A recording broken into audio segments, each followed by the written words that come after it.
I'm here. Okay, this meeting is being recorded.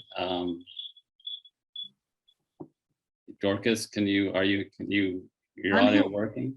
Okay, Uh, so yep. I'm Richard Founder, co-chair. I'm calling the meeting of the Bruce Freeman Rail Trail Advisory Committee to order at 7:15 p.m. Meeting is on Zoom because of COVID. And just to review quickly with Zoom, please have your audio on, have your audio muted unless you're speaking. You'll be recognized by raising the hand function or raising your hand at the appropriate time.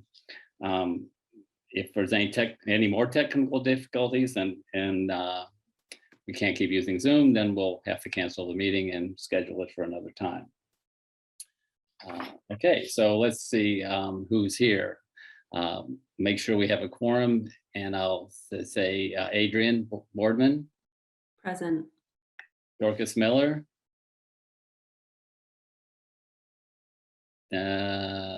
No. Here. Here, okay. Yeah, remember to unmute yourself. Deborah Edelman. Present. And John Snowden. Snowden, Richard, please. Snowden, sorry. Okay, so we're now here and ready for the meeting. And the first order of business will be to approve the minutes of the October 7th meeting.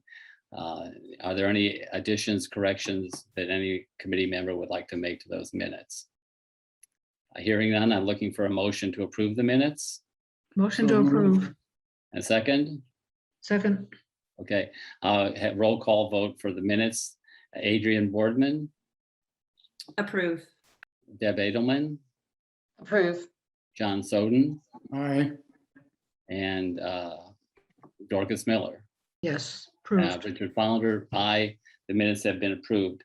I want to just take a moment to welcome everyone to the meeting, and in particular welcome our prospective members who will be joining with us in December.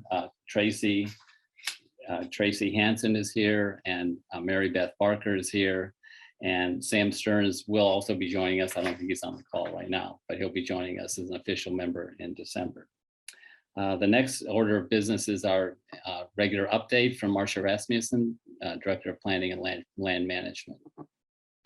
Good evening, all. I'm going to share my screen and share the memo that was posted late this afternoon on Phase 2A in Acton. It has been completed and everyone is enjoying it now.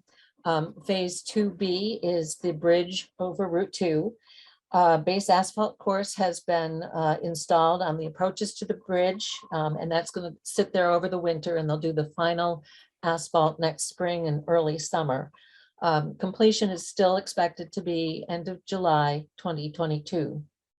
They discovered ledge or rock in one of the bioretention basin locations, and so that means the area is not suitable for bioretention, and they are looking at alternatives. So Delia Kay from our Natural Resources Division is working with GPI to identify what the alternatives might be.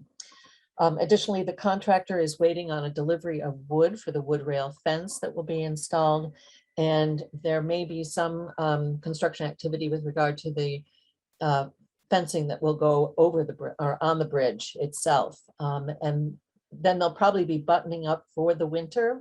There'll be limited activity during the winter. They'll be blocking off access to the path to keep everyone safe. For Phase 2C, the charge has been amended, and we have a new membership. So I think there's a conversation about that later in your meeting. I prepared a memorandum for the select board. It was dated in October 12th, and it's on the Bruce Freeman Rail Trail Advisory Committee's webpage regarding the history of the Lowell secondary track taking the Bruce Freeman Rail Trail itself and Junction Park, just to make sure that there's clear information. And it includes citations to existing documents that are available online, plus minutes of the Public Works Commission meetings, Public Works Commission or Public Works staff memos and plans, town meeting votes, Mass DOT correspondence, and so forth. And then I've been, Deb Deborah Adelman and myself met to talk about e-bikes and what information was available, what information was necessary, some of the history regarding the earlier advisory committee number of discussions regarding a prohibition of motorized vehicles on the trail, and some of the issues that we're going to be dealing with regard to the new technologies for e-bikes and Americans with Disabilities Act compliance. So Deborah has graciously volunteered to help prepare a background information document or a white paper for discussion at a future meeting. The last half mile of phase 2C is next, and we have not yet received a response from Mass DOT to clarify their position on the fencing questions that our consultant posed to them. That's with regard to the decorative metal fence along White Pond and the wood rail fence along the westerly side of the trail that abuts or is close to the Stone Root Lane residences. And then I have the presentation to the Community Preservation Committee requesting the funding is scheduled for next Tuesday night at 8:30 p.m. So if anyone is available and wants to sit in on that discussion, that would be great.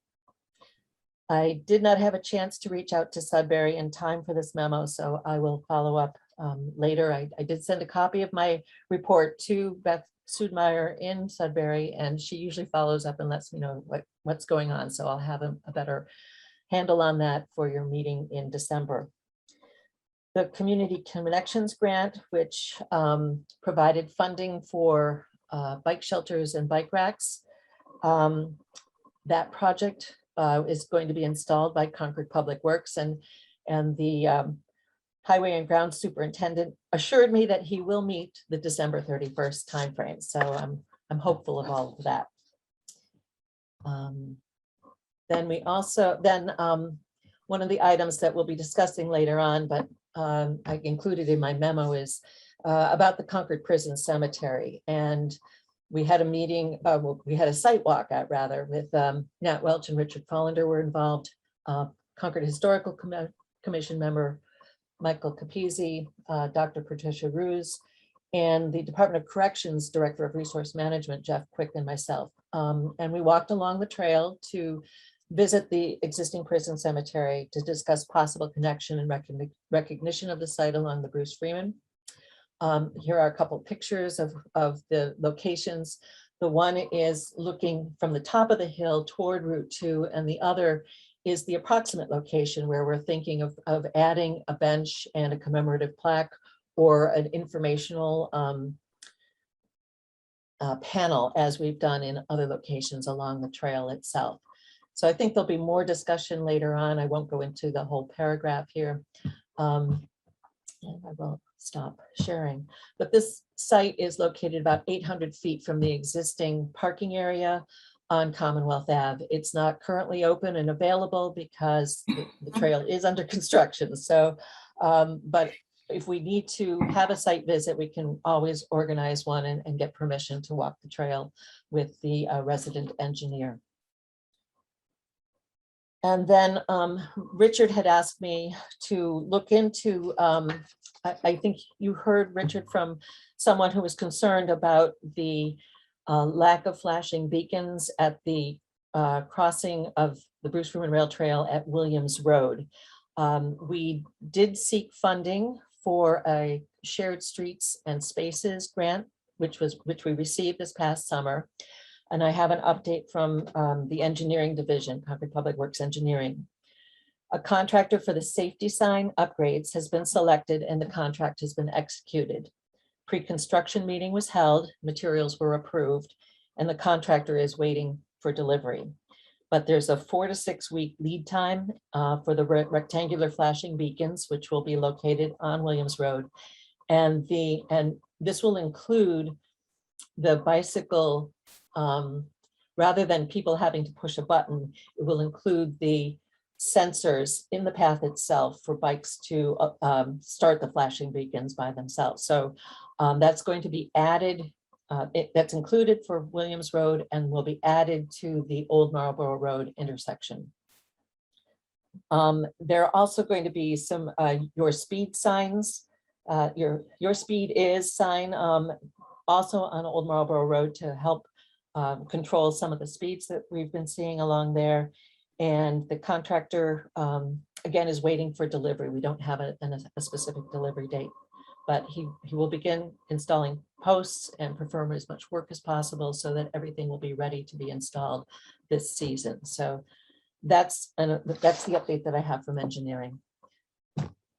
And I turn it back to you. Yeah, well, that's great. Does anybody have any questions for Marcia on her report? Her always useful and comprehensive report. I have two Um, I- questions.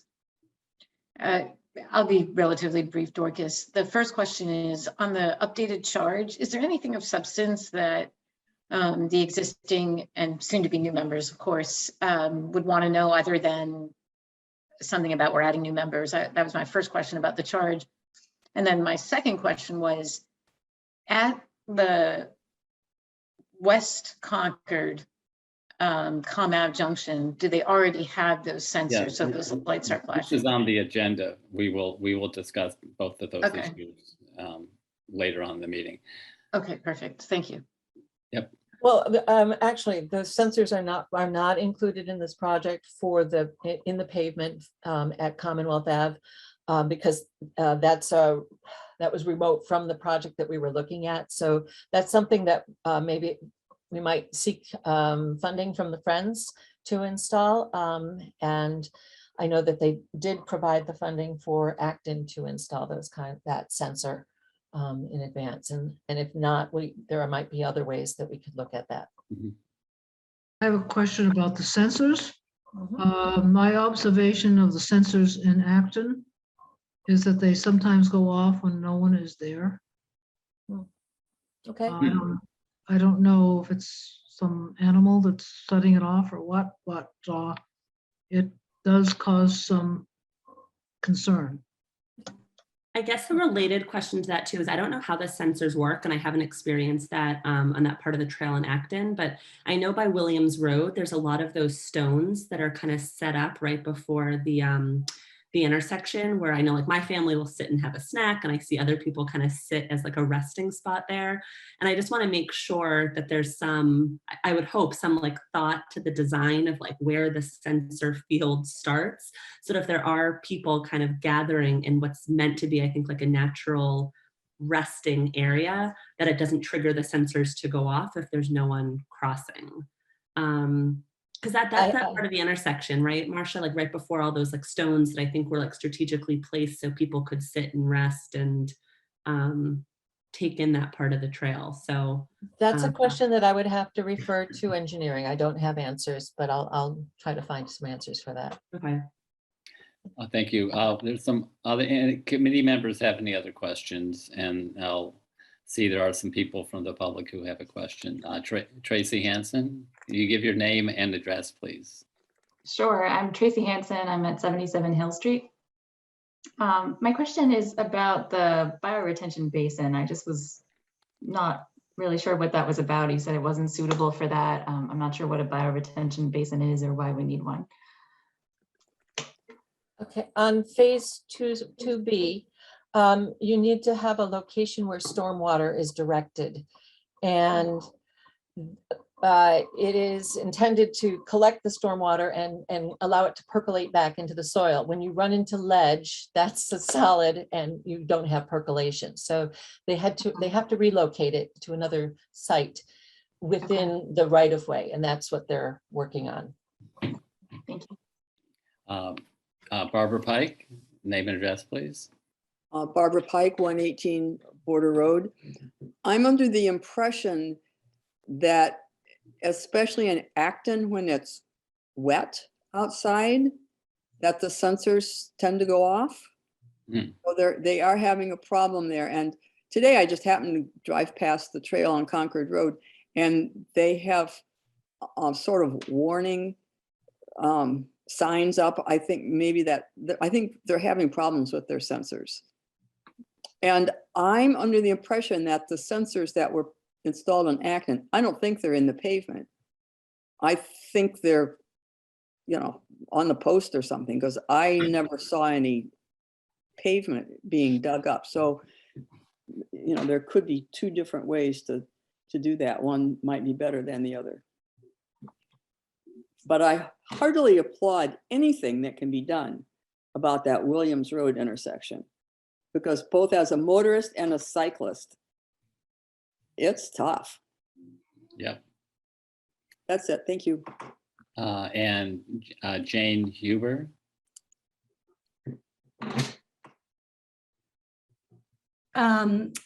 It's Jane Huber and GQ Inuka. We live at 38 Williams Road. That is a tough intersection. I'm not sure. I am really concerned about sensors because, as everyone's noted, it's a kind of hairy intersection.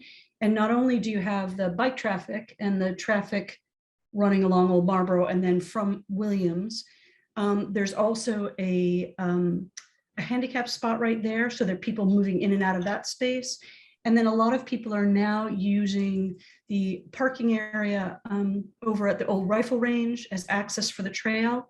So then they're crossing across and cutting in, and they're also parking on the other side. So if we're gonna have a sensor there, it's gonna have to be a very smart sensor.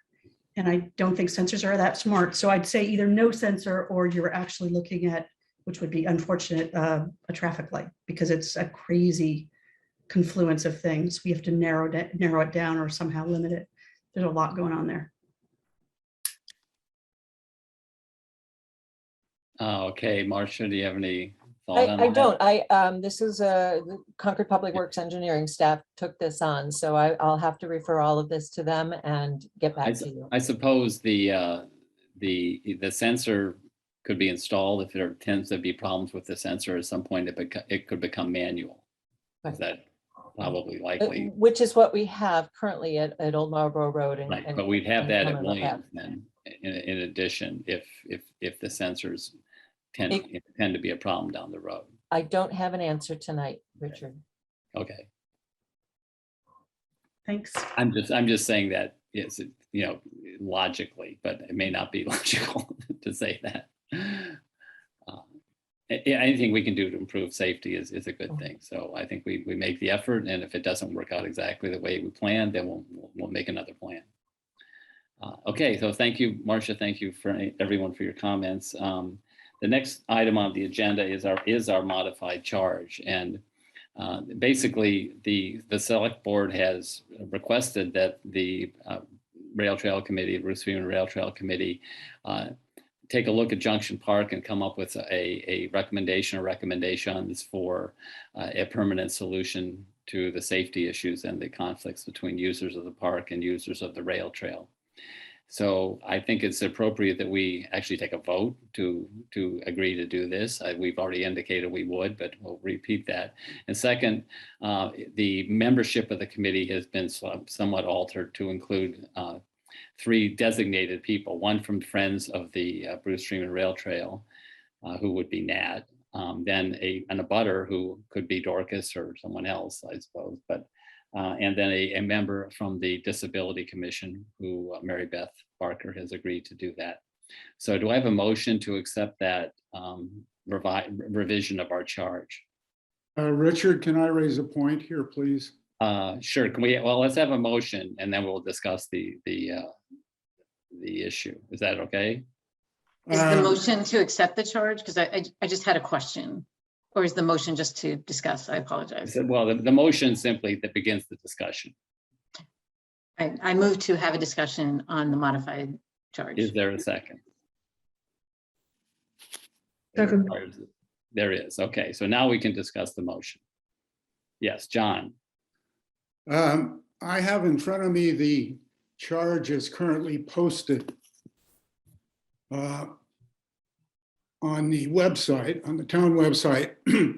It says it was adopted on the 19th of September 2005 and amended January 23rd, 2006.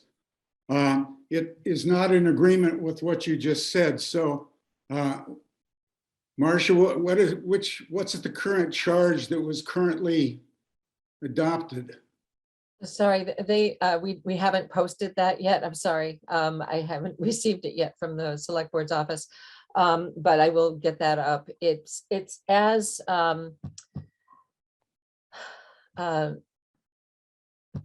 Richard has indicated, and I can read that if you need me to.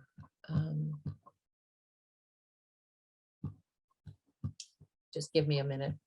Well, being a veteran of the days when we only had 5 on the committee, this is really interesting to me.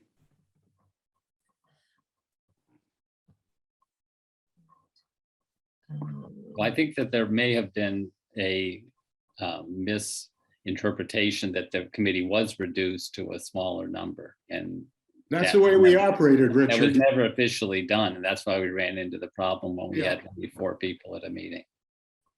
But just so people understand why I'm asking this, according to the charge that's currently posted, there is to be quote, one member knowledgeable in the area of facilities maintenance, such as a current or past member of the Public Works Commission.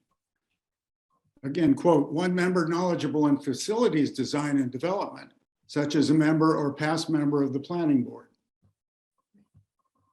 Now, what you stated was certainly different from that. So that's the Right. reason I'm asking, what is the charge that currently amended? And I'm not, okay. If you'll give me a minute, I'm going to have to read it. Actually, I could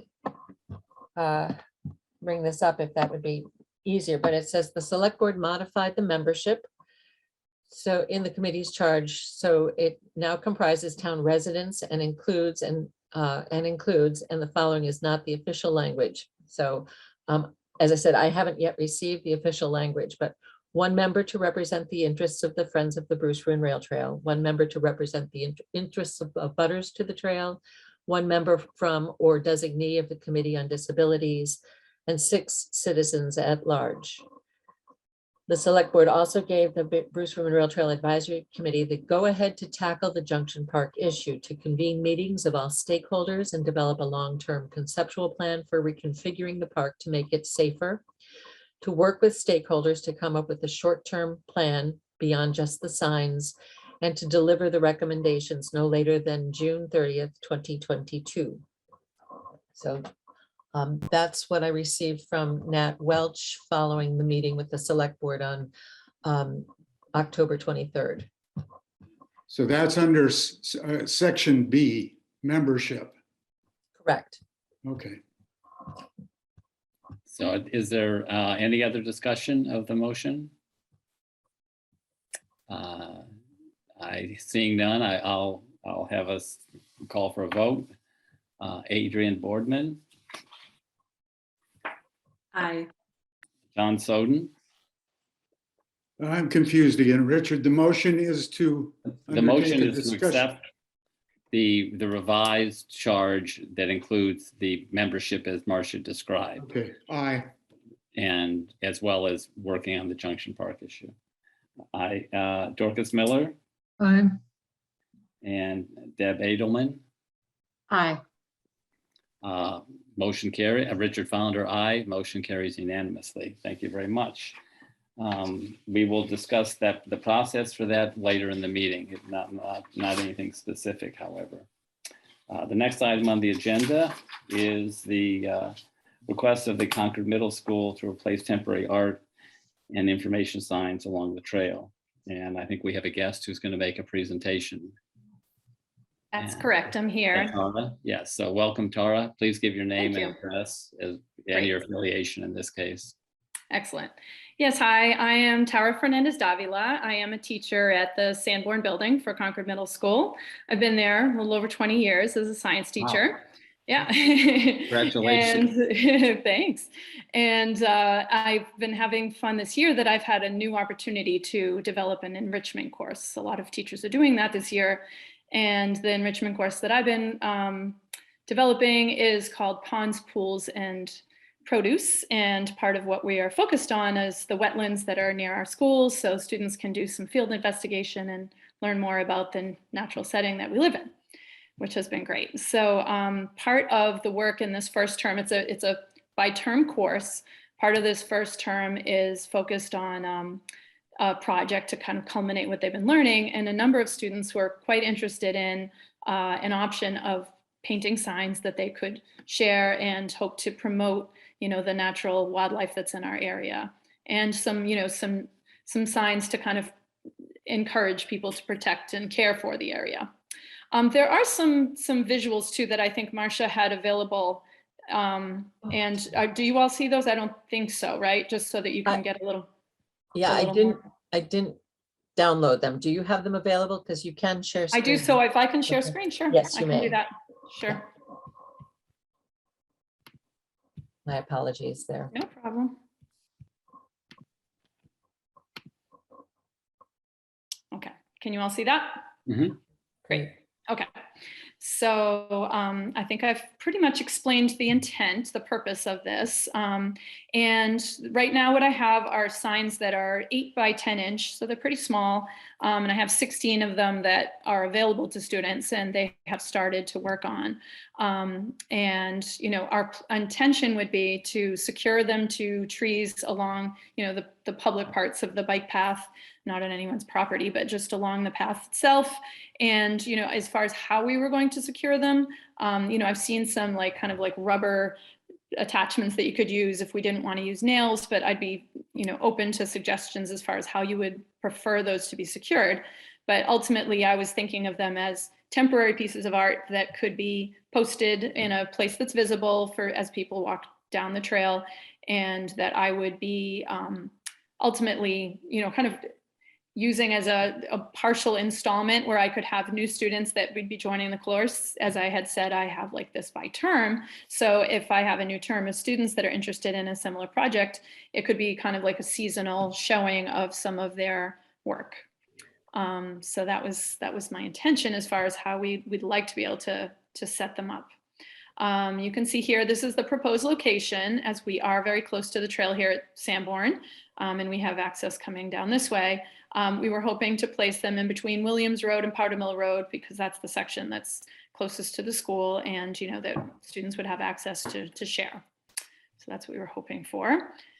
And just to clarify again, that we were hoping that this particular set of signs that students are working on right now might be able to stay up for 1 or 2 months.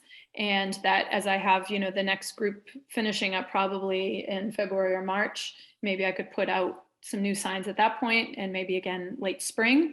But I would be the person who would be in charge of installing and maintaining and making sure that they were removed and cared for over the course of their installment, if that's possible. Okay, thank you very much, Tara. Do committee members have any questions about the proposal? Before you open that up for discussion, the reason that Tara's presenting to you is for your recommendation to the town manager, because the town manager is the one who has to give the official approval here. Correct. So I just want you to be aware of your role here. We're always advisory. Thank you. Thank you, Marcia. I'm not really sure what these signs do, except that they just make more stuff along the road, along the trail, to actually probably detract from the natural aspects of the trail. Well, they would be highlighting, and I think there are a good number of people who walk. I mean, I would say that for bikers, it might not be as much of an attraction, but they're quite small, so I don't imagine they would be all that distracting.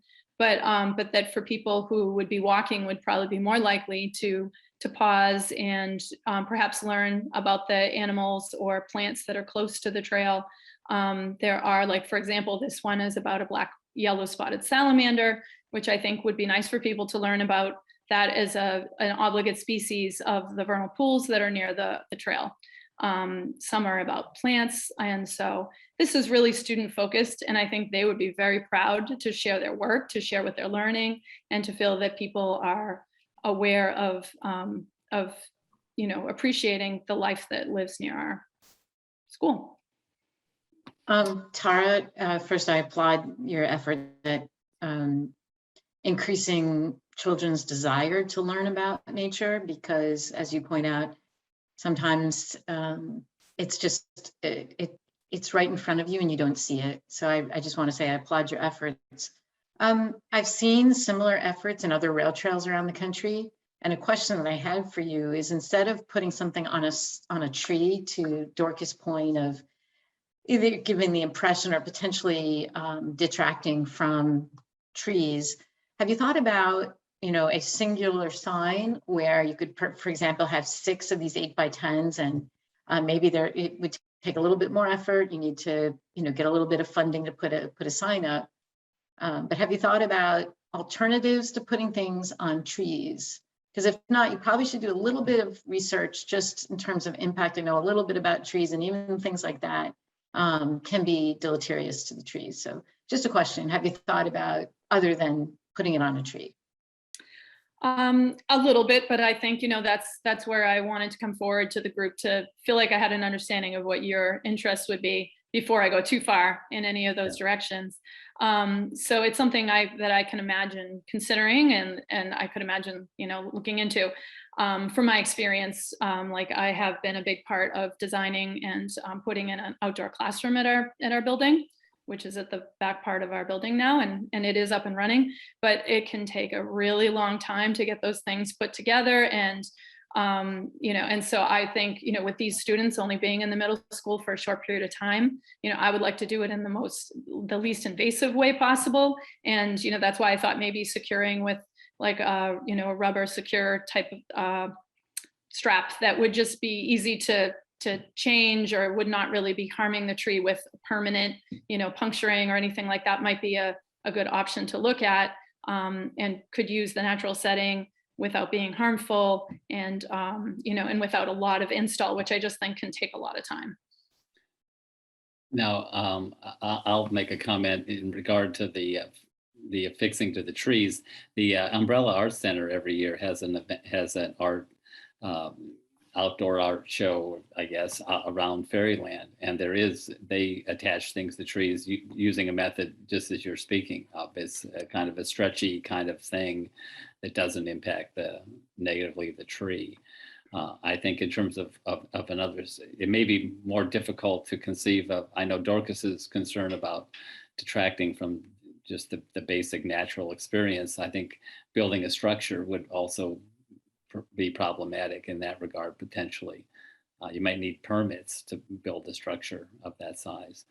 The other committee members have any questions or comments for Tara? I see that Sam Stearns has a question from the community, a soon to be member of the committee. Sam? Sure, just a couple of quick comments. I think this is a really neat idea. And I really like the connection between the students at the middle school and that great natural habitat that's located behind the middle school, as a way to connect and describe some of the wildlife that's there.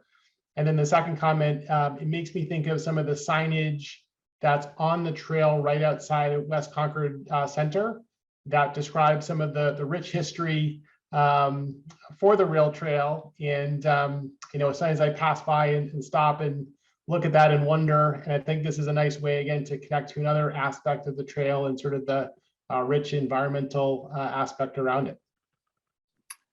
Yeah, thank you, Sam. I see we have a question from Pat Nelson, or a comment. It's just a comment. I think this is a fabulous idea. I'm Pat Nelson, 52 Cottage Lane, a citizen of Concord who would really love to see this happen. It's just such a great way to engage kids in nature, because they are going to be our future stewards of this wonderful bounty that we have. So just from a citizen, I think it's a great idea. Okay, Tracy Hansen? You're muted. Thank you. Tracy Hansen, 77 Hill Street. I would just further reinforce, I agree this is a great idea. I like the idea of engaging kids, inspiring them so they can inspire adults too. I was just thinking, in addition to having them wrap around the trees, perhaps you could think about the signs that have little stakes that just go into the dirt. That could be a nice way to engage littler kids too, because they'll be running around on the path, and I think something at their height might be good as well, and you could have them at different heights. Okay, thank you, That's a good Tracy. point. And Jane Huber? Yeah, 38 Williams Road. I just wanted to say, Tara, this is like such a wonderful, wonderful thing, and it's really exciting. I'm sure you'll work out the details of how to fix things and how to do it in a way that amplifies rather than distracts from the natural surroundings. But to echo what Pat said, it's so great to think about connecting the students at the middle school to this incredibly beautiful area. And I know you guys have done that in the past with the vernal pools, and also to help our children become stewards of our natural world. And that's a great way to involve them. I think it's really exciting. Thanks. Okay, thank you. I think it would be appropriate this time to entertain a motion to, do I have a motion that would be to support the concept of the program as presented? Of course, understanding that it's up to the town manager and town staff to work out the details of how it would be installed. One question, Richard, and I don't know if this is for you or for Marcia, but what would our advisory committee support look like? Is it simply reporting back to the town manager? Is it one of us drafting a letter?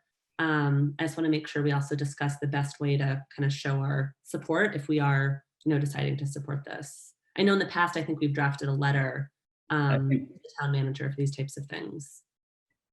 I think we would draft a letter to the town manager. Is that correct, Marcia? That would be my recommendation. Okay. So is there a motion? Can somebody make that motion so described?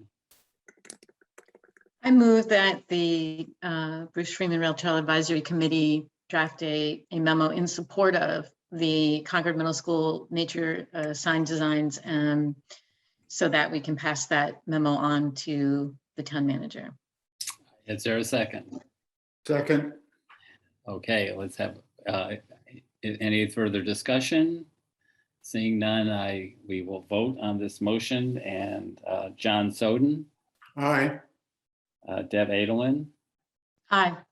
Dorcas Miller, Reluctantly, aye. Adrian Boardman, Aye. Richard Follander, aye. Did I get everybody? Okay, so the motion is passed. Do I have a volunteer to write the letter? Or I can do it. I'm happy to draft the letter, Richard. Okay, thank you, Adrian.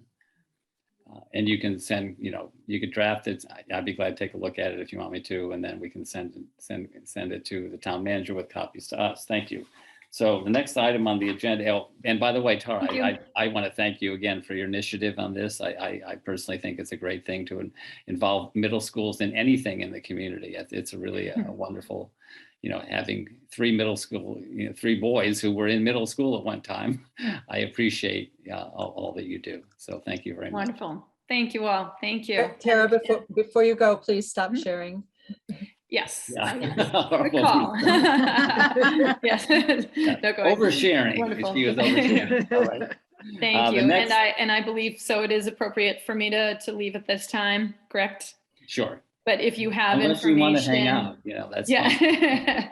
If you, although I think you are discussing the connection with the middle school. That's correct. That's on the next item on the I agenda. might as well stay and hear a Might little as well about hang that. out, Yeah. I'll stay. And then just, yes, if anyone has any, need to contact me, I guess this information will be available to everyone, correct? Okay. Okay, Thank you. thank you. So the next item on the agenda is a path from the rail trail to the middle school, the new middle school building. There is an informal trail now that leads into the area. But the question before us is are we interested in a more permanent trail that would then comply with all the various regulations thereof, handicapped accessibility, et cetera. Pat Nelson is here from the Middle School Building Committee, and I think a consultant, Miss Michael Dowhan, is that correct, Michael? That's correct. Who's the who's the architect on the project. And I heard that the big number is going to be revealed. Is that this week? We do have a big And I'm reveal getting my tomorrow. checkbook Yep. out right now to Yeah. for my It'll tax be a bill. blue or a pink balloon. It'll, So who would like to present this? well, I would just like to introduce Michael, who's from our, the architects who've designed the building. Michael is the landscape and site person. We know that we were approached by Bruce Freeman Rail Trail early on to understand that you all have a strong interest in seeing a stronger connection between the rail trail and the new middle school. As much as I hate to say it, it's not part of our scope for the project. It's not part of our budget for the project, and it's not something that we're entertaining taking on. But I do understand that you as a committee might want to pursue something in the future. So I asked Michael to come and explain what the challenges and the opportunities are to make that connection with the new school. So I'm not here to say that this is something we really, as much as I would love to see that happen, it's just not going to be part of the middle school project on this go round. So Michael, do you want to share your screen or would you like me to just put it up? If you don't mind sharing, that would be great, Marcia, Okay. since you have it. Yeah. So go ahead, Michael, why don't you? Great. Yep. There we go. All right. So let me take 15 or 20 seconds just to orient everybody first. If you can see a series of red dashed lines there over where the new ball fields would be, that's the footprint. Nope. Do you see it? That's the footprint of the existing building and the existing parking right now. And at the end, when the project's done, those will be your new athletic fields, a new boys baseball, a new girls softball, and a full-size MIAA compliant soccer overlay. And the new building, of course, will be where you can see it right now, the new building and parking. Thanks. For Tara, for you, there will be a series of 3 or 4 new, right now, hopefully proposed new, brand spanking new outdoor classrooms in between the building and the remaining forest. So I think excited about that. Yeah. Well, I think we're creating some really nice space out there for the outdoor classrooms this time, and the committee and the community have really taken a keen interest in it. And I think they're going to be spectacular. Excellent. If you can, I'm not sure if you can, Marcia, but if you can maybe point to, so the boys baseball field is those, can you see the white outline of the boys baseball field? It's the larger of the fields. That's the girls softball. Go down and to the left a little bit. Right about, that's the boys baseball field. So where the right field foul pole would be, right there, that is about where the existing path comes out of the woods right now. Okay, right at the back of the building, right about there.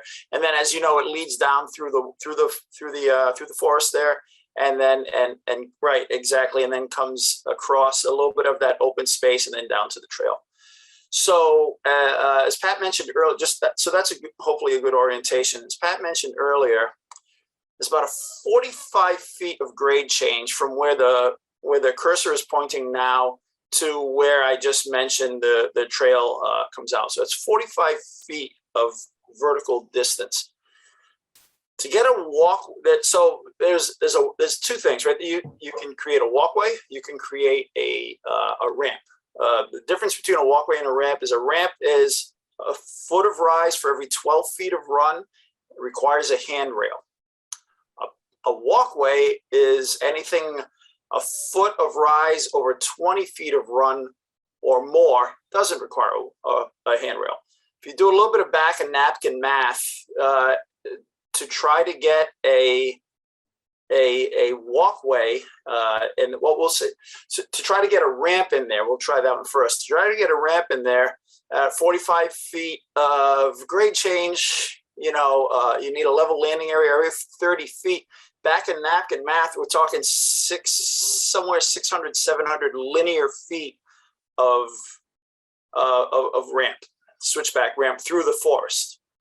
it would be a very difficult accomplishment, right? And if you tried to do a walkway at 1 in 20, I'm not even sure, because of the steepness of the slope there, I'm not even sure it could be accomplished, but you're talking somewhere in the vicinity of 900 to 1,000 linear feet of walkway to try to get from vertically from one point to the other. So, and it would require, you know, unknown, untold amount of tree clearing in the forest as well. So it's something that it would be a great addition, as we know. And, you know, I hate coming in here and being the bearer of bad news like this. I really, really do, because I think it's a wonderful idea. The feasibility of it from a physical standpoint seems pretty, it seems like a little bit of a stretch. Okay.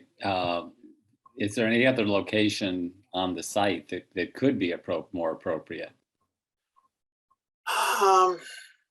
It's pretty slopey, right? I mean, the school's up at the plateau, on the plateau at, you know, the old Marlborough Road elevation. And of course, you know, I think the 45 feet is probably about average as you come across there, you know, because the rail is pretty, right, it's relatively flat through there, you know, so the slope all the way around that wooded hill that's there right now, all the way around, is pretty consistently about, you know, between 40 and 50 foot elevation change from that lower level to what we're calling the upper plateau. So that there, and it's all wooded, right? It's all wooded. So it's tricky. Okay. Anybody else? Anybody have any committee members have any questions? I guess Interested in, Richard, for you guys and for others that went on the kind of a site visit a little while ago. I haven't walked up that connection in a very long time. Are there safety concerns with the existing site, and are there any like quick wins that are like more feasible and maybe less costly to just improve what's there now? Because I know that there is a connection point that clearly students and families are using to get from.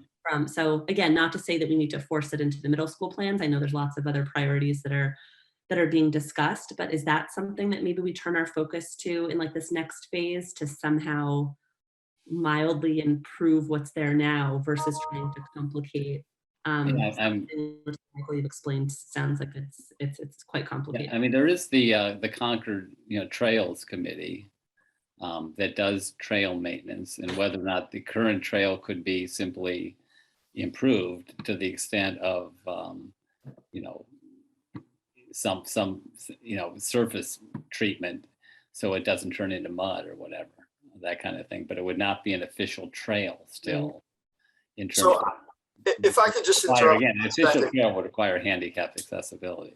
Yeah, that's what I was going to say. I'd be cautious with that and follow through with that.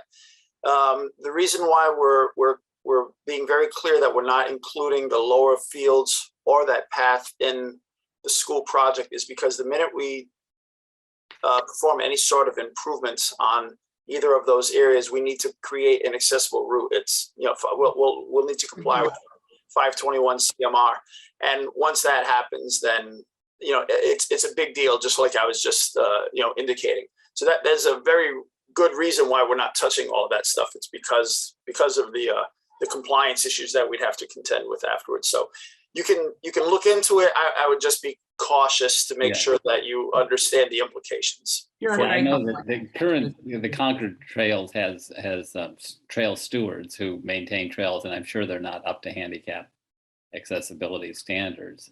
They're operating mostly as volunteers to improve the trail. So it's conceivable, I think, in terms of what Adrian's thinking about, that could be a possibility to marshal people to keep this informal trail in better shape or something as volunteers, perhaps. Would that be doable, Marcia, in your view?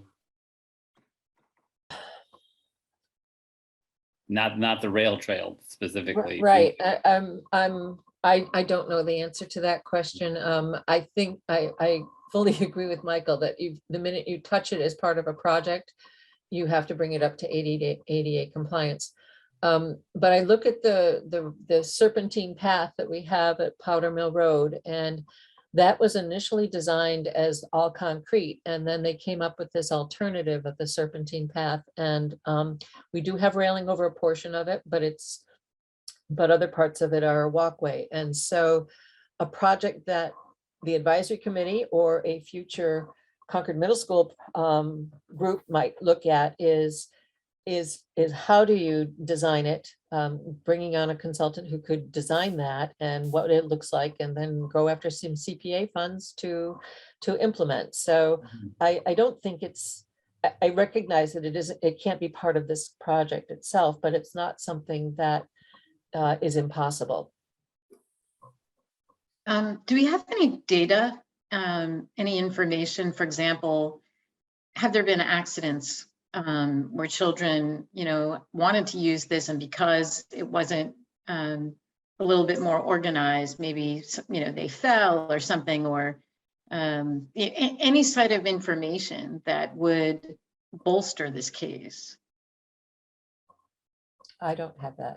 And I don't, does it, Tara, do you think you have any Could I sense? how many comment? Right, I students- could comment about that. I'm probably someone who's using it as access with students more than usual. And I've never known of any accidents that I'm aware of, but there are students who use it as a path to get to school too. I know from their homes that might be close. And the handicap part, I would say, there are at times students that might be trying to be part of something that is happening, especially in a classroom, and it's really the lower part that after the field that's the most narrow and probably difficult for someone to get through. The larger hill, it's gravelly, so I mean even just clearing that a little might help, but I don't think otherwise it's that difficult. But that last piece that's just connecting the trail itself to the lower field is very narrow and has a lot of poison ivy near it. So that's kind of a simple thing that might be addressed to just make it a little more accessible. And that would address Adrian's idea, sort of low-hanging fruit. I'm remembering in my old town in New Jersey, we didn't have a rail trail. Obviously, I left New Jersey, so I could move here to have a rail trail. But we had a similar situation where we had this just beautiful foresty area. And like Tara, we had a whole outdoor lab, and every day they're going in there. And it was very challenging. The children basically created a pathway. But ultimately, the town funded it. So again, we didn't have a rail trail. I was not a participant in those discussions. But by the time my kids were, graduating, going on to university, there was not cement, but it was a packed dirt. There was a simple sign so the children knew where they were supposed to go. And that way, the little ones, the kindergartners and first-year-olds, they didn't get lost. So I just wonder if there are some, to Adrian's point, simple things we can do, and then look for a plan, like give a progressive series of steps. And maybe we're at 1A, but just plan it out, 1A, 1B, 1C, and that gives you time to raise money and awareness. Okay, any other committee member comments? Just Dorcas? wondering if we could do some partial thing where the trail from the rail trail leads to bike racks. Bike racks, not all the way at the school. Not all the way at the top, maybe to the lower field, maybe not even to the lower field. That's a possibility. Any other member comments? I see that some folks, Barbara Pike has a comment. Yeah, Barbara Pike, 118 Border Road. I have a question and a comment. I heard the consultant say that it was a 45-foot grade change. And I would like, if Marcia can compare that to what we have from Powder Mill Road down to the rail trail. Is that similar or? I think it's steeper. 45 feet is, Yeah. but it's over a pretty long distance. I mean, I can look that up, but I don't have that at the top of my head. I just know it's steeper than what the difference between Powder Mill Road and the trail location. And the other thing is, I'd just like to point out that I don't think ADA was intended to kill projects. I think the ADA was intended to open up experiences and opportunities for people who fall under the ADA compliance regulations. Thank you. Thank you, Barbara. Jane Huber. Yeah, 38 Williams Road. Just two quick things. One is we joined in part because we thought that part of the conversation would be about student use versus community use of that pathway. And that's probably something that we could talk about at some future point, but having the students be able to use it, and they do all the time. And in fact, the cross country teams use that as part of their trail. They run up it as part of their workout, and along all of the ridges up there. But I think there's also a question that we should think about is, do we want to encourage people who are not necessarily members of the school community to be using that during school time? Because that is a pretty common practice. And as I understand it, is actually not something we want to encourage during the school time that we have adults cutting through the property. So I just want to be sure that we're thinking about various ways of how we're using it. There is access for, there's ADA compliant access, about a quarter mile away, not from the middle school, but at Williams Road, which is a great way for people to access the trail. So I just think we're talking about the middle school usage, and I think that's a really important one. But I would say, as someone who lives right next to that path, I can tell you that children use it very infrequently. It's used a lot by mountain bike riders and adults, and that's fine, but that's also something we should just think about. Okay, great. Thank you, Jane. I don't think that this requires a motion of any sort. I mean, I guess we could demand that it be put onto the middle school building project. I don't think we're going to do that. I do think, however, that it would be worth having a committee member perhaps volunteer to kind of bird dog this path over time and take into account the comments that have been made and think about how that connection can be strengthened without necessarily going to the length of a full-scale path immediately, or down the road, as Marcia suggested, it could become a full-scale project. So I think we'll hold off on that, however, till our next meeting when we have our official new committee members and also people who may have now or will in the not too distant future have some middle school students. I think it'd be particularly good to have someone who's got some kids in the schools to maybe look at that path, and just we'll have a kind of an ongoing conversation. Does that seem to make sense to everybody? And again, I really appreciate the time that Pat's gave us. I know she's extremely busy with the middle school project overall. I think we're all excited about hearing the details and getting to town meeting to decide what to do with our most precious children, our middle schoolers. So thank you both very much for coming, and we appreciate it. And again, it is our role. We want to make as strong connections as we can with the rail trail and the community, and understand fully the limitations that you're working under at this point. So thank you so much. Thank you, Richard, and thank you for having us here. Thank you very much. Good luck, everyone. Good night. Say thank you too. This is guest night. This is guest night at the Rail Trail Committee, because now we have to talk about the prison cemetery. And I'm really pleased that this is come to us officially. And I don't know that Marcia talked about the basics of the project, and she's got a slide she can show us. You want to start with that, Marcia, or should we have Patricia perhaps talk about how this got started, because she's really been the person to light the fire on this. Well, I only have the pictures that were in the memo, so I can bring those Okay. up if that would help, Patty. Well, let's have Patricia. I think that would be best. Let's have Patricia talk about. We know where it is. It's beyond the parking lot toward Acton a little bit. To the right. I think most everyone, I assume, has seen the cross up on the hill and maybe wondered what that's all about.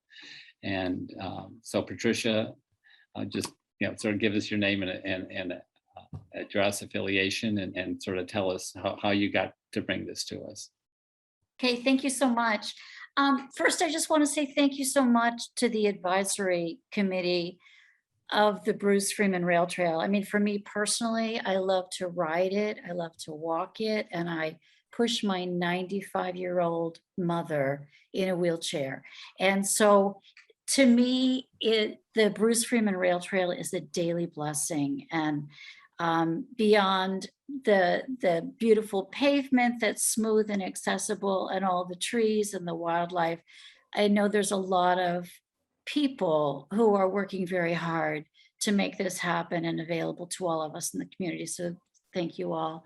I also just wanted to mention that there are 3 superstar supporters of this project, champions of the prison cemetery, who are with me tonight. And one of them is Sam Williams, who you can see right there, who is the executive director of Concord Prison Outreach.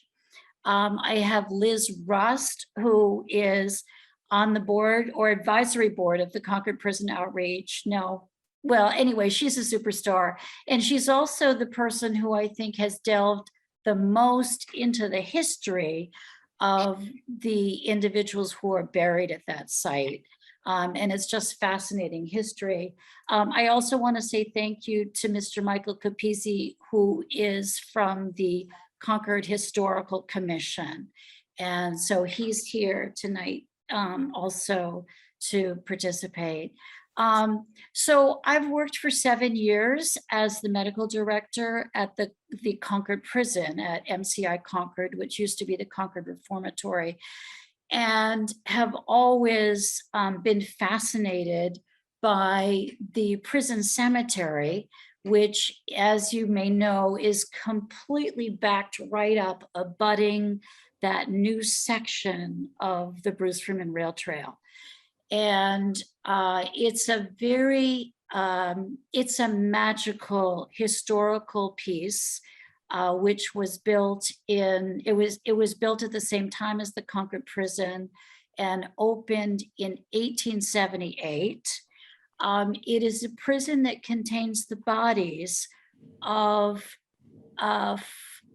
inmates who died while they were either at the Concord prison or at the Charlestown jail or at another site in Rutland, Massachusetts, which is called the Rutland Prison Camp. For those of us that work in prison, you know, we lock people up in this country for a long time, and we have for a long time. So people die in prison. And when someone dies in prison, families are contacted and have the opportunity to receive and bury the body of their loved one. Of course, there are those who die without families available, or maybe families can't be identified, or maybe families don't want to be involved. And so the individuals that are buried at this Concord Prison Cemetery, which, ooh, on that picture, yeah, thank you. That's great. So yeah, it's something that's quite visible from Route 2. So when I worked at Concord, I got lots and lots of questions about that prison cemetery. So I think the public's quite interested. But in any case, one of the most interesting factors, I think, in this prison cemetery is that while it contains 217 individuals, none of them are buried with their names. Each one is buried with a number. And so it's, you know, basically plot number 1, plot number 7, plot number 21, plot number 217. And what we know is that the plot number 217 was as recent as 1996. So this prison cemetery spans burials from 1878 to 1996. And Liz Rust has done some very interesting research, mostly through the Concord Public Library, to identify details about these individuals. But in any case, there is a special meeting of the planets which is occurring as the Bruce Freeman Rail Trail progresses from Commonwealth Avenue and finally crosses over Route 2, that it goes directly behind this fascinating historical cemetery. So as I see it, it's an incredible opportunity for us to be able to present this piece of history to individuals who are enjoying the rail trail. I also want to point out that I think that if we don't make this area accessible to the public, I think they're going to find their way into the cemetery anyway. So I think for safety reasons, accessibility reasons, but mostly because I think it's a very important part of history. And I think it's an incredible opportunity for us to bring some prison history and also prison awareness to the general public. So a couple weeks ago, I had a great opportunity to meet with some of your advisory board to walk the site. Marcia had incredible ideas. Actually, everybody had really good ideas about how we could best access the prison cemetery from the rail trail. And it's the most western point of the cemetery is quite close and is quite level with the base of the cemetery there. And so our team felt that it would be feasible to make a handicapped accessible pathway from the west. Well, actually, that's not really true. It's, yeah, I guess it's from a western part of the rail trail into the corner of the prison cemetery and have, yes, exactly. Thank you, Marcia.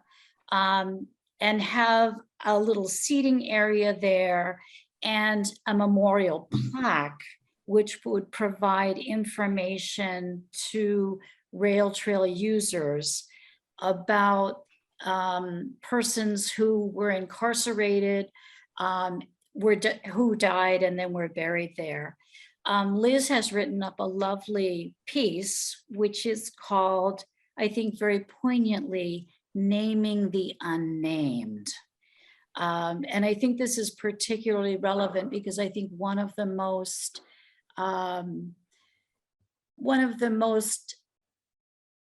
emotional for me and very poignant parts of this cemetery is that these are individuals who really are unnamed. They died while in prison. They didn't have families to come claim their bodies. And they're still there with a number over their, a number on their headstone. So anyway, I'm very excited that there's a lot of community support, and so far I've received tremendous support, which I very much appreciate from your team at the Rail Trail. Thank you, Patty. Does anyone else, another guest, want to make maybe a brief addition to Patty's presentation? Either. Yeah, I'll just say hi. So I'm Liz Rust, and Patty really summed up so much. And I am on the board of Concord Prison Outreach and a neighbor right here I live on Commonwealth Avenue. And what's your address, Liz? 201 Commonwealth Avenue. Thank you. When I found the cemetery, I just was, like Patty mentioned, I'm just kind of fascinated with what it is and who's there and what are the stories and how did people come there. And when I found out that someone was actually buried so recently, like in my lifetime, I mean, I was just kind of astounded. And it really drove me right to the library. Like, what is this? And looking for more and more. And I know I'm not alone in that kind of interest. And so it really called to me of this is something that people are interested in and people might not know. And as Patty mentioned, having the Bruce Freeman Rail Trail go right by. And also it seems that the DOC is really quite receptive to participating, which is the other key piece of the whole puzzle here. So it seems that we have a great opportunity to make this piece of history available. Thank you, Liz. Sam from Prison Outreach. No, not again. But it's very kind of you to call. I do appreciate it. Yeah, like Patty, and good evening. Thank you for inviting me, and it's a pleasure to hear all of the other things that are happening and all the insight and input that's being had. Patty mentioned some of the folks that were buried there. What stood out to me also when I visited with Liz and Patty, there were about maybe five of the gravestones that had American flags. And those 5 gravestones had names written out. So what was clear was that either family members or some individuals who knew the numbers were connected to those people in some way. So although those folks might have died in prison, they were also individuals who served the country. So they're veterans. Liz probably know more of the profile of all of the bodies, but I know that they're veterans in that cemetery. And the other thing that I that resonates with me is when I think about the history of MCI Concord Reformatory, how it eventually got to the town. It was, from what I understand, it was a petition years ago by the people in the town to kind of alleviate some other kind of conditions back then when prisons were being developed. And so there's both a moral, a historical, and I think a local connection to the space, the prison, and then obviously the work that we do. And a lot of our volunteers are from the town of Concord who support us with providing prison education services in the Department of Corrections. So we would be happy to support in whatever way it's feasible, and think that there's some relevancy to really, and when Patty approached me, I was like, absolutely, if there's a way that we can support in any way. Thank you very much, Sam. Any committee members have any questions for our guests at this point, or comments? I guess more a question for Marcia is what is being described here, Marcia, part of like current town scope and budget, or is this an area where, in conjunction with Bruce Freeman Rail Trail and other, groups in town, we'd have to advocate for like the funding or resources to make this connection between the extension of the trail and the prison and some of the wonderful ideas that were discussed? The latter. It was not, at the time, as we were discussing 2B, there was hesitancy about reaching out to the Department of Corrections, that, that we would try to keep them separate, and adding Department of Corrections would have been one more layer that needed approvals.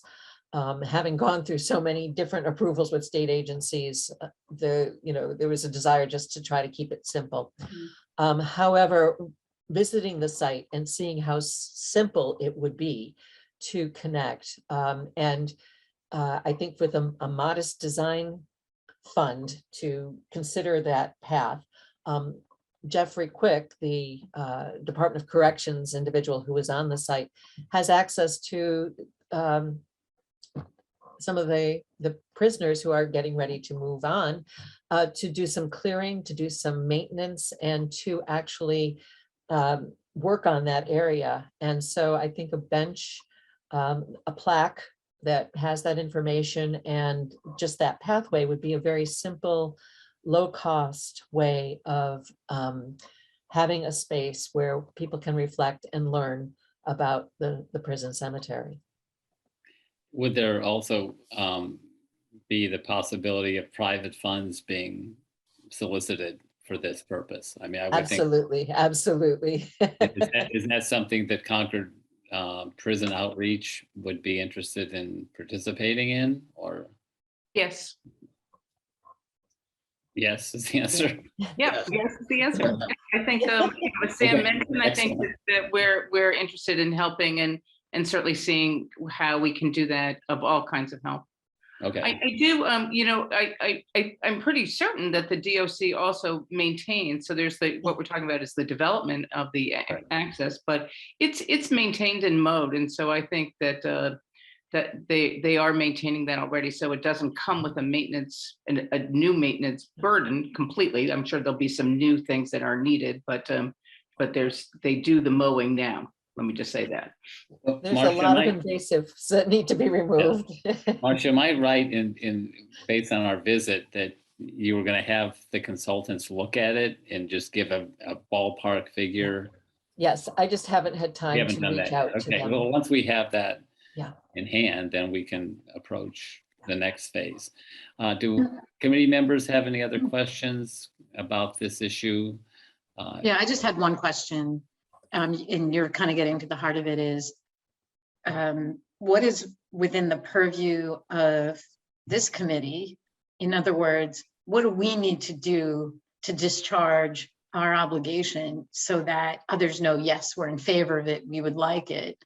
Is this an example where, because there's a connection from the path to this area, that at minimum, we would need to be on that group that puts it together? I just want clarity, because tonight it's interesting. We've had a lot of discussions about, access from the trail. And so here's another one. So my question simply is, what's our charge? What do we need to do so that we can make sure we discharge our obligation so this moves forward? I think that we would entertain a motion to, support the effort to, create this commemorative stopping point, or however we phrase it more elegantly, and they also participate in the development and planning and implementation of it without any commitment of funding at this point. But I think it's really a question of if we felt that this was a bad idea for whatever reason, then we would at least say, well, we don't think this is appropriate to tie this into the rail trail directly. And so I think that's really how our purview comes in, the fact that it's really only accessible by the rail trail, and whether we consider that an appropriate use. Does somebody want to try to make a motion on this, or I can try to make one up and then somebody can second? I could have written this in advance, I suppose, but I think that we would have a motion that basically would say that we support the efforts to create a commemorative stopping spot along the trail as outlined in the presentation today. And we look forward to working with the appropriate groups, Concord Prison Outreach, the Department of Correction, and the other appropriate groups, and seeing this designed and implemented in a way that is most efficient. I mean, that was not an efficient memo motion, but if you get my gist of it, Adrian can fix it up later, maybe. Is there a second to a motion that basically says we support the notion of having this project, the cemetery project? Second. Is there a second? Second. All right. Any further discussion? All right. We'll do a roll call. John Soden. Aye. Deb Edelman. Aye. Adrian Boardman. Aye. Dorcas Miller. Aye. And Richard Founder votes aye. It's unanimous. So we will, I guess we'll have we don't really have to send that to somebody, I guess. We could send it to Concord Prison Outreach. We could send it to, I guess, the town manager or somebody. It'll be in our minutes that we support the notion. I also think that we should have a liaison to this project. Does anybody here want to be that person, or we can make that decision again at our next meeting when we'll have some new members who will be, I'm sure, looking forward to having an assignment. I think we should wait till next week. Okay, so or the next month. Yeah, so the next meeting we'll appoint someone to work, or some ones. I mean, everybody can do it if they want to, but I think we should at least have one person who's going to work with Patricia and Prison Outreach on this. Again, I want to thank Patricia and the folks from Prison Outreach for bringing this to us. I think it really builds on the fantastic work that has been done by the committee and by Marcia to bring history to life along the trail. And I think it's particularly important. And I don't know, being there the other day with the Department of Corrections folks and everybody else, it's a very moving experience to think about all that means about, so many levels. So I think it's really a way that the rail trail is going to have impacts on people's lives that we couldn't have even imagined when we thought about getting this thing built. And I really appreciate the efforts of Patricia to bring this to us.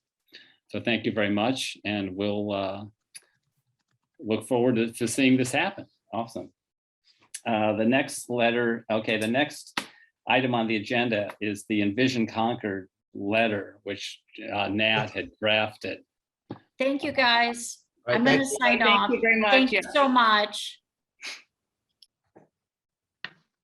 And Matt Johnson, our select person liaison, is double booked tonight at another meeting, but he wanted me to text him when we're talking about this because it's the Envision Concord thing. Did everybody have a chance to take a look at the draft that I just sent today to people? And do we have any comments on that? Okay. I just had one comment. I read this and I guess I know we had all talked about a bunch of different things from that document. And so I was just curious how this was the one item. That's all. Just kind of interested. I think you'll have to ask the author of that, and he's not available right now. Okay. I will admit that for this is not a strength of mine to put together this, and there's a whole new spreadsheet too that apparently we can enter data on. Is this something you're comfortable with, Deb? You like this kind of stuff? Be more specific. Sorry, I've got the e-bikes already. I know. Like what kind of? At some point. Okay. So we'll see if Matt joins us. The plan was that Matt would join us at this point. And any other comments about the Envision Concord? Can I admit him? I don't know. I just pushed him. I guess I could. And Yeah, here's a looks like we man. lost Marcia from the meeting. I admitted him somehow. Okay. Oh, good. I guess I'm now in charge. I run the power. Yeah, Matt's here. I All think right, Matt has joined. Did you see the draft that Nat put together? I assume you did. He's not quite here yet, maybe. There we go. Sorry. And my video doesn't seem to be working, but I'll get that fixed in a minute. So I saw the memo that was prepared, right? And what I wanted to share maybe was the format that we now, of course, now in 2020 hindsight, we're using to roll everything up. And it seems like you all have a fairly straightforward task here, because you only have one item, right? That's on the plan. Okay. Is that the case for at least Well, what Deborah had a question about that in terms of, we discussed some other things at our last meeting, but I think Nat had distilled it to that one item. Yes. Yeah, so here you can see, how we're rolling all this up. So we've got, the section number, goal and action, and then just, what the action says, and then who the body is, what the status is. So this is what we had asked originally. What's the status? What's actions taken to date? And what's your plan if you haven't already completed? And now we're adding, if you know, what you hope to be the target year for completion. So we're moving the goalposts here, but hopefully with just one item, it won't be that hard to deal with it. Can I just maybe go back a step, and Adrian, maybe you can correct me from your recollection. Was this the one item that we had come to that we all collectively said, oh yeah, this is the only item? For some reason, I feel like there was more, but I could be wrong. My recollection is that we started discussing other items or items that we could see somehow maybe more loosely tying into this, but I think at Matt's direction, we decided to kind of stay laser focused on what was outlined One here. thing, yeah. But I think you're right, Debbie. I think we started to brainstorm in different directions, but then we tried to narrow it in. And where does it say the Bruce Freeman Rail Trail? I was just curious on this spreadsheet. Well, on this spreadsheet, it doesn't. So we'd add Okay. one new row to the bottom. That would essentially be taking your memo and converting it to spreadsheet form. I see. Yeah. And we don't have to do that here online in the meeting. I think what's the deadline? editing in meetings is about the most tedious thing you can imagine. So I think it's really more just gaining a consensus of the committee as to, okay, this is what we all want to say. I think you've already kind of authorized, the chair to submit something on your behalf. And the deadline, Matt? Is November 11th. Okay. I think our co-chair, Matt, probably will be back if he ever returns from the South Seas, but I think we can. I would be in favor of anointing him our messenger on this issue. Does anyone else have a strong opinion about that? Either way. Well, is he back in time? Yes. Okay. I think so. So he's back by a week from today? Yes. If he's not, then it's a matter of cutting and pasting. Is that what we're saying? Yeah. It's not that. Again, if you're okay with what the memo said, I think that it's pretty easy to cut and paste just what was in there. It's only going to be a couple of sentences out of the memo, really. Okay. We have a consensus that we're okay with what's in the envisioned Concord, or does someone else have a strong opinion and wants to take this by the horns and get it onto the, get more comprehensive? I don't hear any comments in that regard, so I assume that we're all set. Is that adequate for you, Matt? Yeah, that's fine for me. Like I said, I think that there's, in the memo that you all have submitted, it's already pretty crisp. It's not going to. It doesn't take a lot of creativity to change it into a spreadsheet form. Okay. All right. So are we set on that? I guess. As far as I'm concerned. Okay, good. Right, thank you. And go have you're at the pollinator meeting next. Or... Well, actually, no, they canceled. But meanwhile, there's a capital planning forum being held by the finance committee. So that's where I've been. Oh, quick! Can you give us a couple $100,000 for a path from the middle school to the rail trail? Add that. You go back in the meeting. As long as it's not part of the middle school budget. Oh, it's not part of it. It's separate. Don't forget to stop sharing your screen before you leave. Here, let me stop it right now. Okay. Thank you very much. Okay. Thanks, y'all, and thanks for your patience with this process. Okay, the next item on the agenda is to now start picking up the charge that we now have to deal with Junction Park. Matt and I had discussed, what should be done. We have a June deadline. It would be good to be earlier than that, I suppose. But I think a first step is to bring together as many people as possible at the site so make sure everybody's clear on who owns what and have a discussion at that point about sort of everybody's lay of the land. Our next meeting is December 2nd. And I suggest that perhaps on December 1st, we have that site visit in order to, and then after that meeting after that site visit, next day, everything would be fresh in our minds as well as people who attended to discuss the next steps.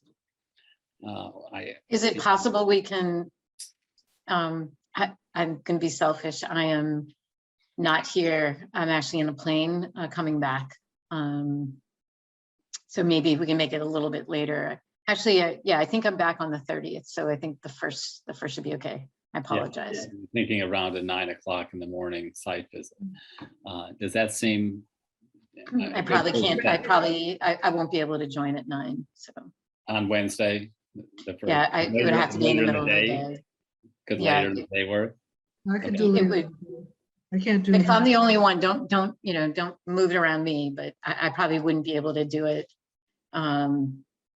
until at least like 11 o'clock. Okay. So Anybody else? I'm have more like comment 2 that day? o'clock. Excuse me? 2 o'clock is better for me. I couldn't hear again. 2 o'clock? 2 o'clock. Okay, 2 o'clock on that. Richard, is the thought, this is just the committee doing this walk? This isn't like engaging yet with other. Well, no, this is getting other people to come. We would, Okay. we would publicize the fact, through the Green Thumbs, through the West Concord Advisory, through Action Unlimited. I don't know. Well, we would go through the basic routes. We'd notify as many people as possible. Maybe put it on the town website, that kind of thing. Okay. And it's not, again, the site visit is not to discuss the specifics of what should be done. It's just to make sure everybody understands the physical nature, and in advance, perhaps we could set up similar to what we did for the site walks along the trail, is set up, actual markers of what who owns what in that site. yeah, I think that as the newcomer, soon to be joined by three other newcomers, but as a newcomer to the community and a newcomer to the committee, I was on that, as you know, Richard, on that site walk. And I learned so much from you and Nate, because I didn't fully appreciate the safety issues until I was literally right there and I saw where a young boy was killed. I had no idea that this happened. I was not fully appreciative of the confusion by the rail trail in the intersection. So I wonder if almost in advance of the next site visit, if there could sort of be like a list, very simple, area number 1 to pay attention to, area number 2, so that the newbies, like me and others, can be very focused. Here are the areas that we are going to be able to add value, or we should be thinking about. Mm-hmm. So a note too, and this some kind of just, it would have maybe a quick map on it, and then these are the things to think about. And that's one idea that I propose in terms of having the site visit. Do other members have ideas about how to approach this issue to make sure, again, that we're getting everybody who has an interest to get their opinion taken under consideration. And I apologize for monopolizing. I have one more thought. We've got 3 new members who won't have joined until Wednesday. Doesn't it make sense to do the site visit after the next 3 of these 3 folks join, or they can join, they're not members, it's fine. I'm just kind of throwing that out. And they would be able to come on the site visit, and then they'd be members at the discussion, would be the thought. I guess my concern is as the weather deteriorates over time, the likelihood of getting people there as it gets, December 1st could be terrible, who knows, but we get into January later and just, we get in the holiday, blah, blah, blah, on and on, and all of a sudden we haven't done a site visit until spring, and now we've got a June deadline. So I think sometime, the earlier the better for a site visit. We could certainly do a 2 o'clock in the afternoon if that works for people on the first way. I'm still trying to understand the goals. So are we trying to get the community to see the issue and share their opinion, or what are we trying to do? Well, we're trying to make sure that on this initial visit, to make sure everybody's clear on, you can look at a map and see where the trail goes and where the junction park is, and which the town owns and which is the state right of way that the trail exists on. And it's come to us as a surprise to some people that in fact the rail trail goes right through Junction Park. I mean, it's just part of the park, or it's part and parcel of the park. So that realistically, we have at least two groups of users: people who are riding on the rail trail or running on the rail trail or walking on the rail trail, and then people who are in the park. But they're all allowed to be there.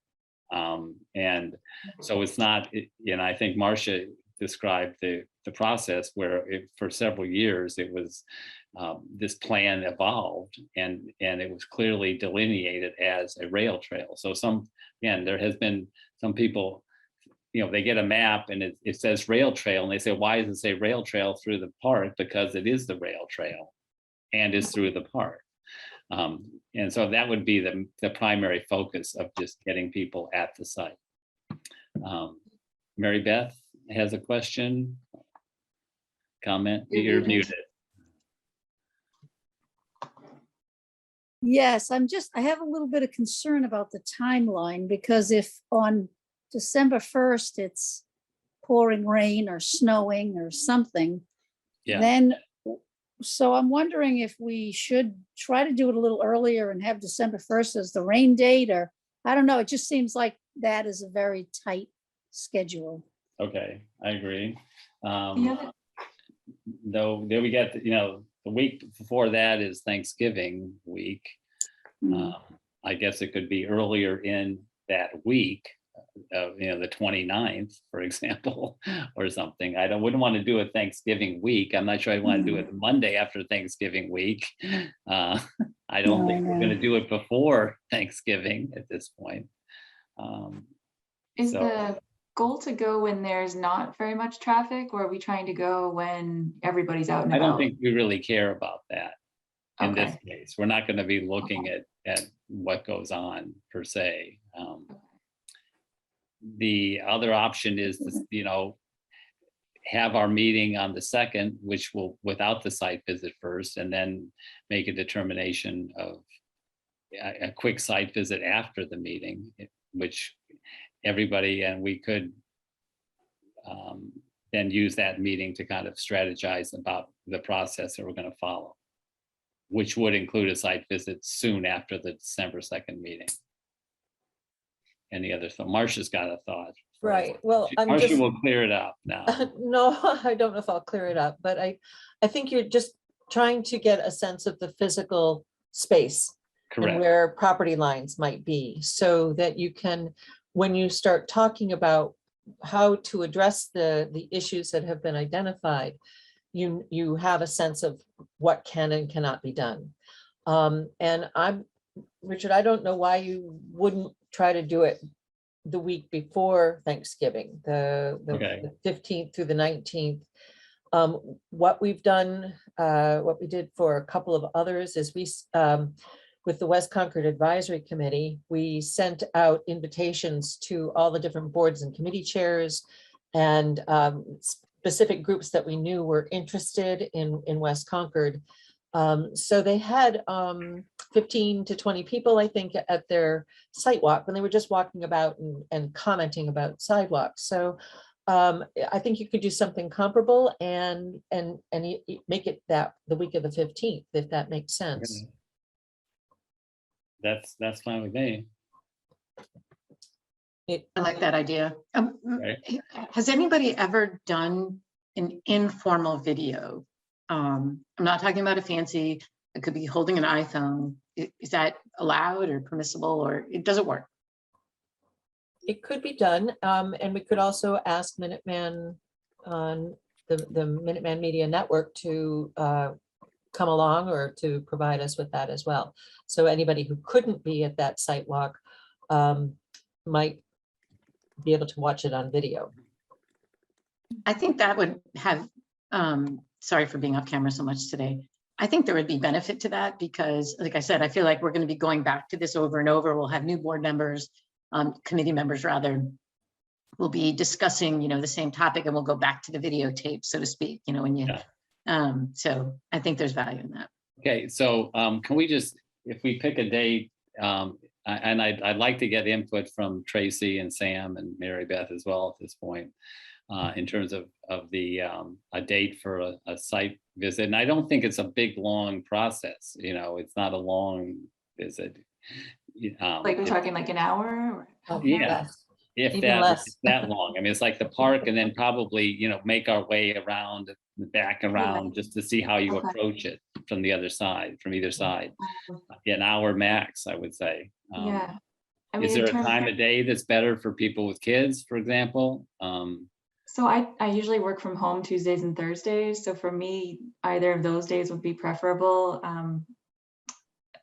But if we're scheduling further out, I can usually change my day around. Tuesday the 16th works for me.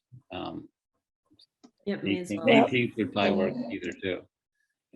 I'm actually out of town the 15th through the 18th, so I'm sorry that I can't do it earlier, but I'm just not going to be Well, available. you've been to the site. I mean, You know, I don't feel like I really know what Okay. people are talking about when you talk about that. I thought I did because I thought it was just one little section. And then I realized that it's much more than what I thought. So no, I'm a person who really would benefit from, okay. yeah, it would open my eyes. It's like, oh, this is what they're talking about. I really Yeah. don't know. Yeah. And you could And- use the video, Mary Beth. You would be Well, able to Yes, see we that. could also, I mean, we'll have something up, so we could take even pictures. And Yep. we That's could arrange another visit. How about Sam or anybody else on the committee in terms of, Yeah, the 16th would work for me. I can't do between after about 1:45, maybe Okay. lunchtime. okay. So what you want to do, what time is good for you, Dorcas, if it were the 16th? I like the 2 o'clock time. Well, he can't do it after Oh, 1:45. Then whatever. That's what, okay. Adrian, I'm trying to look at people with kids because I know you're working and have kids. Yeah, I'm working from home and I can clear my schedule whenever is needed, as long as it's before the bus comes. So before 4, I'm okay. Okay. I think Sam, you mentioned like lunchtime good for you, or you just said before lunchtime? Yeah, any time before 1:45. And yeah. And Marcia, is your schedule, I'm sure it's full. Oh, the 16th is actually best that week. Okay. Okay, so let's say, you want to say like at noon on this, does that work? On the 16th? And figure Sure. people, can get a lunch break if they're available. And Marcia, can you, in terms of reaching out, can Nat and I work with you on who we should make sure we're inviting? Yes. And if anybody has any individuals that you think are interested, obviously we'll let them know. And I guess we'll put together some kind of flyer, right? I mean, electronic thereof or PDF. And Marcia, can we work with you? I guess, again, we have to thank you so much for doing all this. Well, I don't know that we need a flyer. I think the email would Okay. probably be sufficient. Gotcha. Yeah, it's Just wonder if we should post something at the we can do kiosk, that. you Yeah, know, we can do that. just at the kiosk on just so it's there. Yeah. And is that the 16th or the 17th? I want to make sure I get it. 16th. 16th. Tuesday. As a new member, would I get this email? Or Yes. can I be on the list to get this email? Absolutely. Even though I won't be quite new member status at that point. I just would like to circulate it to other people who I think would have an interest. Sure. in it. Yeah. Yes. So I have contact information for the incoming members. I could get that to you, Marcia. Okay. Great. Thank you. All right. Well, I think this is a process. And I'm looking forward to the opportunity to bring people together and find a solution. And of course, not expect that everyone will be 100% happy. That's sort of the nature of this kind of business. Now we're moving into any other member questions, comments, or liaison reports, if you happen to have been involved with a committee. I think Deborah was on the walk with the West Concord folks. And I can just make a couple comments. Hold on, let me just give me 1 second. Yeah, so as the liaison to the West Concord Advisory Committee, I did attend the walkthrough, and again, Nate and Richard were there as well. It was extremely well, I thought well attended, including people with a variety of abilities, several individuals in electrified wheelchairs, other individuals that were very, very focused on ecological ramifications and related issues. So I thought it was a very diverse group. And I think the kind of take home message is that number one, they've put together the West Concord Advisory Committee, a series of what they're calling low hanging fruit improvements that they think will help. Most of them have nothing to do with us, but some of them do. And I think that's the charge that we just went through. So I think by carrying out this charge, we will be extremely supportive of them. And as I mentioned or alluded to in my comments, things like signage, things like awareness are important to this particular group, and it's within our purview. But our purview is very limited. You know, our peer review has to be related to the trail. So theirs is a very wide scope and ours is narrow.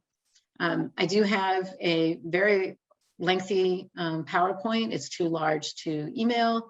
I think I sent Rich a copy, and that has basically their series of things that they're working towards. And again, the summary of that is simply things like signage and awareness are where we can add most value. Thank you. And I did attend it. I think that our Indigenous Junction Park, we do have, as the rail trail, want to ensure safe passage to the trail. And I think there are issues related to people getting to the trail safely at that intersection and along Main Street and stuff. So any other member comments, questions? Any comments, questions from the general public? Seeing none, I want to thank everybody for attending and participating, and look forward to seeing you on the 16th, most of us, and at the December meeting. And I'll entertain a motion to adjourn. So moved. And is there a second? Second. Now, some committees are doing roll call, so we still have to do that. I guess we don't. Okay, so moved and seconded, the meeting's adjourned. All those in favor, raise your hand, say aye. Aye. Wave, everybody, have a happy Thanksgiving, have a good Turkey Day, Indigenous Peoples Day, however you want to celebrate, but hopefully do it safely and with friends and family. So thank you.